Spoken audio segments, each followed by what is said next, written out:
Hello, in this video, I want to continue the series that we've been doing with Baudrillard and space privatization. I really enjoyed doing this series because I think that there are a lot of really interesting ways that some of the core theories that Baudrillard is kind of like talking about in a lot of his writing and the interpretations that other people make, as well as some of the other argumentation that people like generally consider really important to some of the core arguments that are most effective in reading Baudrillard in various debate contexts are really prevalent in the context of space because of how kind of like how tied space is to like the idea of various types of cultural imagery that are passed through various types of like popular culture and other kind of like sources of like media intake. And I think there are a lot of really interesting ways to talk about like how Baudrillard's criticism becomes more relevant on a resolution where the very basis for the science, technology, and functioning of said resolution is really based off of like the capabilities of our imagination that is cultivated by how the media and other kind of like sources of like cultural intake kind of like produce ideas about what our relationship to space should be. And in the last video, if you haven't, I would go back and watch it because it kind of sets the basis for what we'll be talking about here, where we continue our conversation on what Baudrillard looks like on the affirmative on the space privatization resolution. Because in that video, I begin to kind of talk about what I think are some of like the best forms of like what reading Baudrillard on this resolution would look like, and why I think that those particular arguments are kind of like necessary for you to have like a really nuanced and in-depth criticism of like why these concerns are prevalent on this particular resolution. And so hopefully that'll kind of like set the basis for like the conversation we'll be having here as we continue to talk about like the prevalence of like what Baudrillard's arguments can do in the context of like what happens with criticisms, counterplans, and disads. I think that if we start just talking about criticisms, the thing that I would really stress about how Baudrillard interacts with a lot of criticisms in this case is that I think that regardless of like, for instance, how various other types of structural criticisms will respond to just the general basis of like what Baudrillard is talking about, I think that you have a lot of power, explanatory power, and being able to explain that regardless of whether or not they're right about like the structure of what creates like the value of like how signs and symbols are kind of like crafted and circulated, whether that be through capitalism, settler colonialism, through anti-blackness, like other kind of like structures of violence, etc., misogyny. I think that there are really interesting ways for you to kind of like talk about how regardless of those things, they're kind of mediated through various types of portrayals that are like made and kind of like coutured through the media's ability to produce a particular fictions about the way in which like various types of like molds of humanity are able to relate to the idea of being able to ascend into space, and the various types of violences and structures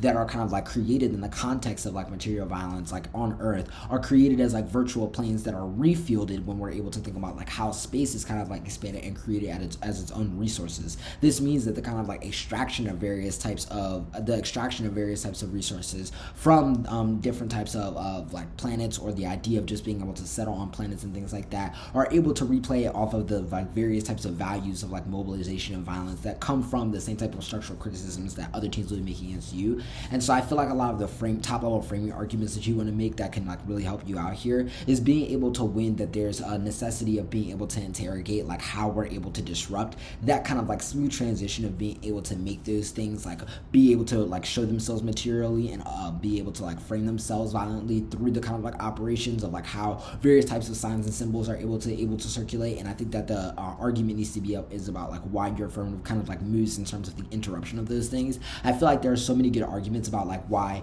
especially in the context of the Cold War, which is kind of like a historical place where I feel like a lot of criticisms will really be pulling examples from. There's so many good arguments to make about why the historic nature of like how space became imbued as like a public value for the idea of like the exploration of space for like the general well-being of the public comes from like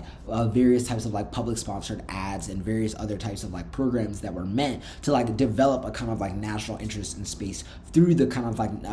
like invitation of various types of like public sponsor ideas about how for like America, for humankind, etc., this kind of like exploration of this field was kind of necessary to create the next field of kind of like human development. And I think that making a lot of really good arguments about like why those things are kind of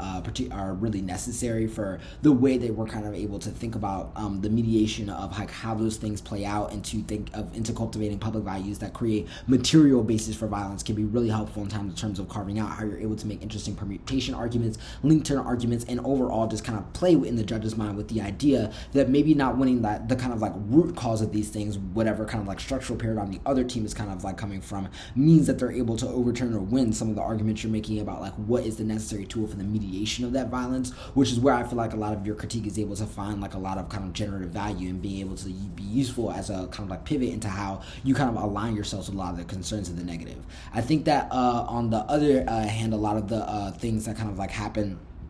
what on the side of the counterplan and disad debate are really just questions of how you're able to kind of like further your criticism of like the functioning of politics and the way in which the counterplan and the disad kind of like function in the context of your larger criticism. I feel like a lot of the arguments that you make in the context of these arguments is really trying to take the debate straight to their kind of like impact comparison and the way in which they're kind of like thinking about various types of impact scenarios. I think having a debate about the way in which they kind of summon this kind of idea of an apocalyptic imagery that is the only alternative if we don't have a development of space that is generative in the context of public well-being means that you have a lot of good arguments to make about like why those kind of like same values are the ones that like have already played out in the context of the Cold War, and we're able to kind of like basically suture the public's imagination to like thinking about space as a necessity, which is how we got to basically the eventuality that is like private capitalist and like relationships towards space now, and making arguments about like why governmentality, the public, and the images that are produced is actually kind of like cultivating a particular environment where it's actually holding hands with these like same type of desires, how like things in public programs like NASA are already kind of like wedded inbound with things like SpaceX,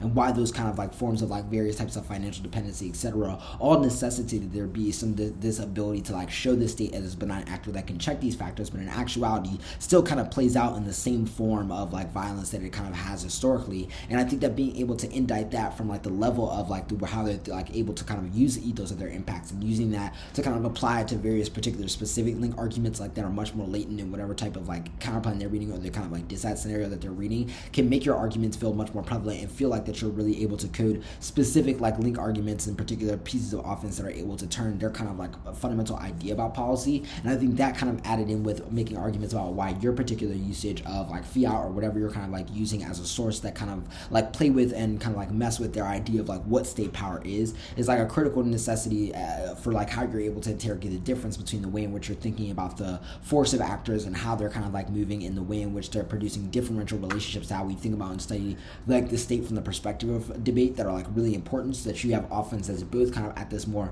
material historical level and also offense that's kind of like at this like much more top level analytical level, and about the value of kind of like why we're doing debate at all or the invaluability of doing such a thing, all of which I think packaged together can give you like some really good points of offense that hopefully you can take into like thinking about like using this as your own affirmative or finding ways to counter it if you see it as affirmative right against you. And so hopefully you'll see more content that I'll be doing with Baudrillard, space privatization, other stuff. And yeah, thank you as always for tuning in.